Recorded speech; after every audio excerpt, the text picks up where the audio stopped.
Salut tout le monde, c'est David pour la chaîne Monsieur Caméra et aujourd'hui je vous parle d'un coup de cœur pour ce début d'année. C'est parti!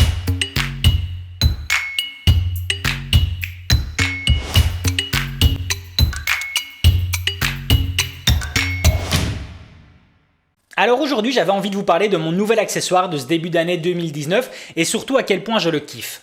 C'est mon gilet de photographe et quand je vois à quel point cela peut être pratique, je regrette de ne pas en avoir eu un plus tôt. Car je vais pas vous mentir et je suis désolé si j'en viens à blesser certains, mais il faut quand même un certain temps pour l'assumer. Et il ne faudra pas compter sur les grands influenceurs pour nous en vanter les mérites, car on se rapproche plus du look de Yann Arthus Bertrand que de Christopher Nolan.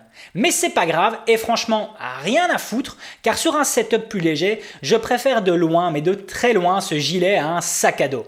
Tout est à portée de main et pas besoin de gesticuler dans tous les sens ainsi que de s'arrêter pour prendre ce qu'il faut. Sur des voyages supérieurs à 2 semaines, je me suis déjà retrouvé à filmer avec un objectif moins adapté à mon environnement uniquement car je n'avais plus le courage de déposer et ouvrir mon sac à dos. C'est triste, mais croyez-moi, à un moment la saturation est là et se forcer n'aidera pas forcément. Alors ok, je ne saurais pas mettre de stabilisateur électronique ou trépied dans mon gilet, mais vous saurez y mettre plein d'autres choses, que ce soit vos batteries, vos différents filtres, vos objectifs, et je fais d'ailleurs une petite parenthèse là-dessus, mais si vous êtes sur du format micro 4 tiers, les possibilités seront très larges.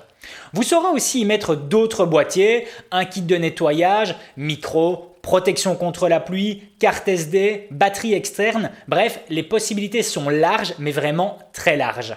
Et pour le tournage de mes aftermovies, c'est un très gros plus car je n'ai plus forcément besoin de retourner à mon sac à dos pour changer d'objectif, reprendre une batterie ou un micro car un discours imprévu aura besoin d'être enregistré. Bref, un gros plus pour un accessoire à moins de 30 € et d'ailleurs comme à l'habitude je vous mets le lien Amazon dans la description. En fait, pour tout vous raconter, c'est ma compagne qui me l'a offert pour Noël. Elle savait que j'hésitais car je n'acceptais pas encore totalement le style et je crois qu'elle avait surtout peur que j'achète un beige ou un vert qui m'aurait plus donné le look garde-chasse que vidéographe. N'hésitez pas à mettre en commentaire ce que vous en pensez, que ce soit sur le côté style tout comme le côté pratique. Voilà, c'en est fini pour aujourd'hui. Si la vidéo vous a plu, n'hésitez pas à mettre un gros pouce bleu, ça me fait super plaisir.